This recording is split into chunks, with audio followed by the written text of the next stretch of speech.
Hey guys, so today I'm sharing my May reading wrap up and I'm going to try to keep this quick. I think I say that for every single wrap up, but this month is going to be different. I actually had a pretty hit or miss reading month, so I'm not really going to want to talk about a lot of the books that I just found kind of meh. So let's get into it. First things first, I read 10 books in the month of May, 4 of which were audiobooks, and as per usual, I'll be sharing these books in order of like least enjoyed to most enjoyed. And I have quite a few in the 3-star category, and unfortunately these are ones that I really wouldn't necessarily recommend because I think there are better books out there and you don't have to waste your time with them. So my least favorite book of the month, and honestly I rounded up to a 3-star, this is probably more like a 2.5-star read, and that's The Woman in the Window. So I know a lot of people have been watching this show because it just came out on Netflix.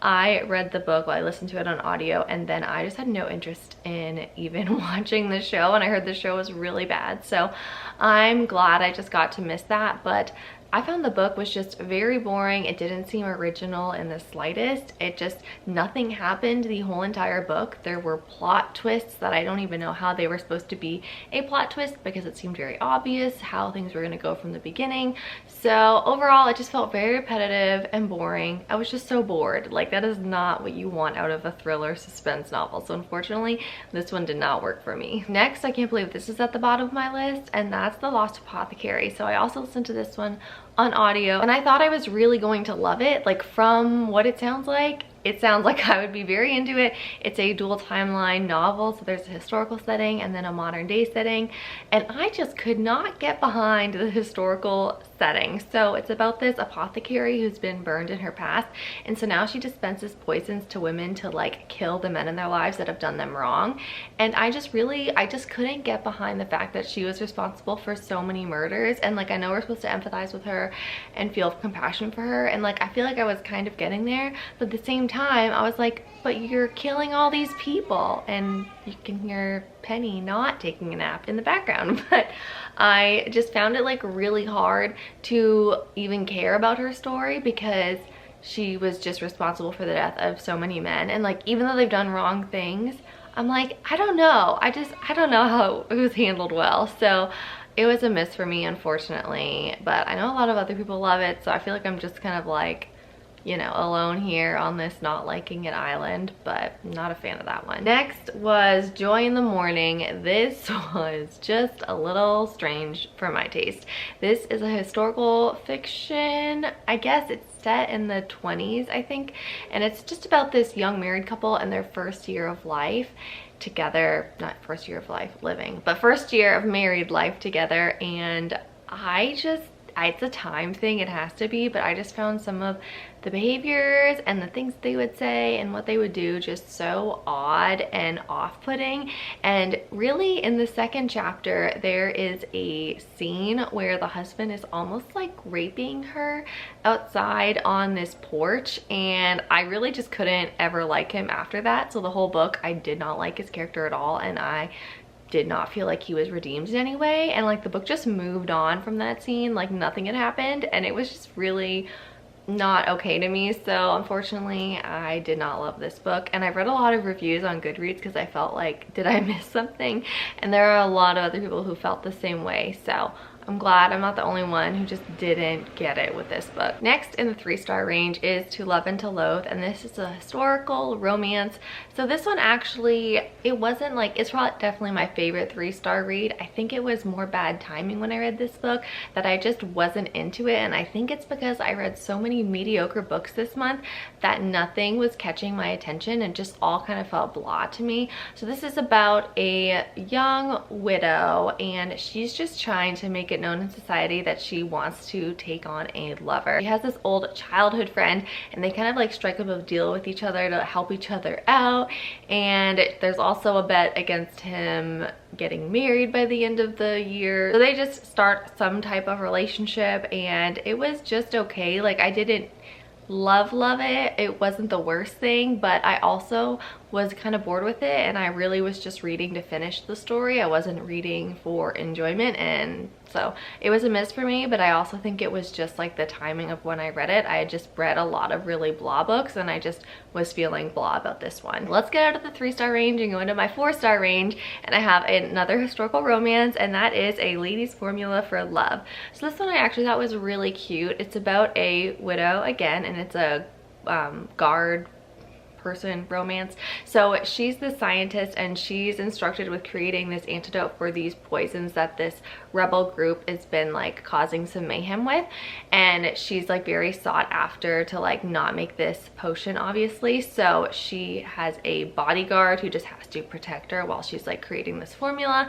And there's also this whole secret society of women who practice science, and it's like a whole club that she's a part of and that she leads. And I really liked it. I really liked the whole idea of it, and I think there's going to be more in this series. At least it feels like there will be, but I just thought this was really enjoyable. I loved like the guard aspect and how they got close. Like, I would recommend this historical romance. It wasn't the best thing, but it was definitely enjoyable. Now I have one that has had so much hype, and I also am giving it 4 stars, so I can contribute to that hype, and that's Finley Donovan is Killing It. This is a suspense mystery. It's kind of just an unfortunate set of events that lead to this woman being accidentally hired as a hit person, and it's just like a slew of accidents that find this woman in the middle of something way bigger than she ever imagined. She is a single mom of 2. She's still kind of struggling from her divorce. She's also a writer and not doing very well. She's kind of hit a writer's block, and she's just really struggling, and then she gets thrown into this whole huge thing, and it was really entertaining. Like, I felt like the pace was constantly going and new things were constantly happening, and I couldn't always predict where a scene was gonna go or where like a certain event was gonna take the story. So I really liked that. Like, it kept me really engaged the whole time, and I will for sure be reading the sequel. Next, getting into some 4.5-star reads, I read and loved Float Plan. So this is a romance, but it's also more of just a fiction story. There is a romance at the heart of it, but it's obviously more than that. It's about a young woman whose boyfriend committed suicide a year before, and they'd always talked about going on this sailing trip, and it's the date of the sailing trip, and she decides to just leave her life behind and go on their sailboat and do the trip that they had already planned out.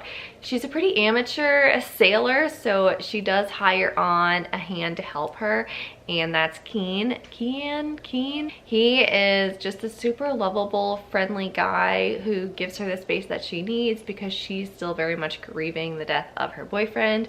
And I loved watching them go to all these different islands, and they had so many different connections with different people at each stop that they made. So I loved that it felt like a really rounded out story with like a bunch of different little characters and different scenes, and just like this at different islands that they were going through this whole trip. And I really just enjoyed it. I felt like the conflict made sense, and it wasn't an annoying type of conflict. I think I would have easily given this 5 stars if I had felt a connection to her dead boyfriend, but she didn't really share too many stories, or we didn't get any flashbacks to their life together. So while she was grieving, I didn't feel like I was a part of her grief necessarily because I didn't get to know him. That's the only thing that kept me from giving it a full 5 stars, because I think I really could have gotten there if I just felt some connection to the boyfriend that she was grieving. So loved it, just needed just a tiny bit more. Another 4.5-star read was Murder by the Book. This is a cozy mystery, and it is the perfect cozy mystery. A woman moving to a small town to open this antique used bookshop. She's kind of getting tracked or harassed, and she doesn't really know why. She has some bad history from where she moved in Boston, and she's trying to find quiet life in this small town. There's this mysterious element with an aunt that she never really knew, but she inherited her whole estate, which is pretty sizable.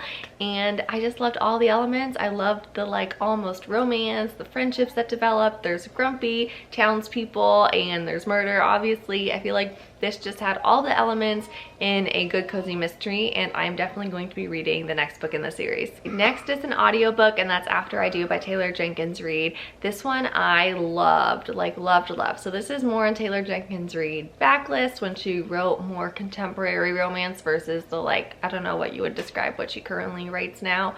But this one is actually about a married couple, which I feel like we do not get enough romances about married couples. And I'm actually saying romances kind of loosely because it really is just more contemporary fiction, kind of romantic, but it's really more fiction, I guess.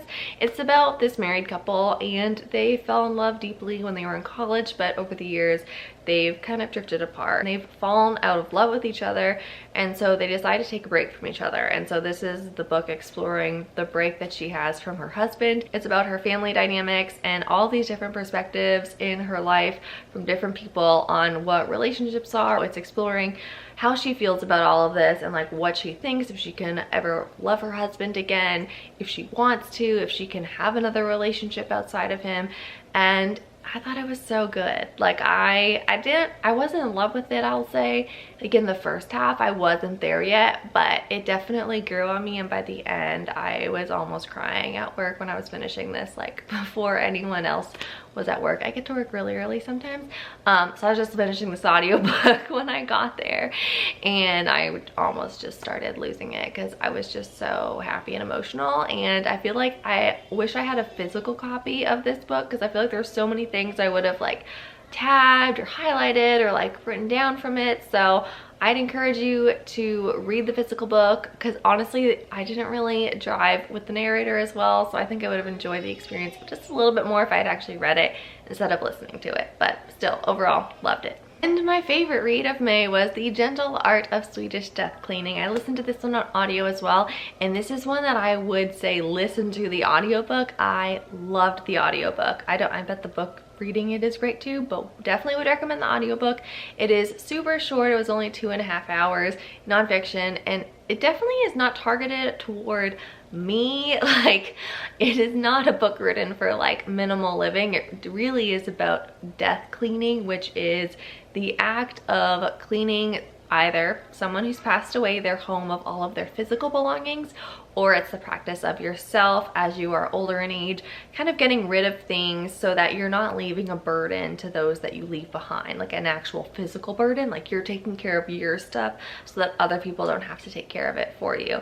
And I loved it. Like I said, it doesn't really apply to me because I'm not like later in life. I'm not death cleaning for anyone I know, and I'm not death cleaning necessarily for myself, but I still think it had a lot of just good ideas about what kinds of things I'm taking in since I am young, but something to think about, like what would be meaningful and just not holding on to things that are just going to be a burden to someone one day. So I really loved it. I would highly recommend it, honestly, to anyone. Like I said, I definitely didn't fit the age range I think that this book was directed for, but I still really loved it. Like, it was my favorite book of May. So that is actually going to wrap up all of my May reads. As usual, if you've read any of these, let me know what you thought about them. So just let me know what was your favorite book in the month of May. But thank you so much for watching, and happy reading.